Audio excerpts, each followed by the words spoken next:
Desember ternyata melakukan penganiayaan di lokasi perumahannya di Cimanggu, Bogor.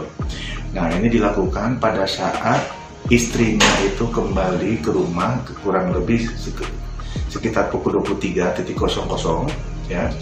Nah, setiba di rumah dia diantar oleh supir Grab.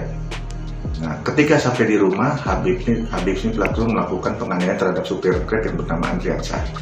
Nah, disitulah kejadian. Laporan pertama itu berasal dari Polres Bogor, kemudian dilimpahkan ke Polda Jabar. Tahun ini, di bulan ini, melakukan gelar perkara dan sudah ditetapkan sebagai tersangka dalam penganiayaan. Artinya penetapan kasus Habib Bahar-Smith ini kasus yang berbeda ya Pak ya? Oh, kasus berbeda. Dulu yang kita bekerja bersama bahwa yang bersangkutan melakukan penganiayaan terhadap murid atau santrinya, tapi ini berbeda. Dia melakukan penganiayaan terhadap supir Grab yang mengantarkan istrinya pulang di tengah malam itu. Peristiwa itu sendiri kejadiannya tahun berapa Pak? Tahun 2018. Untuk Bahar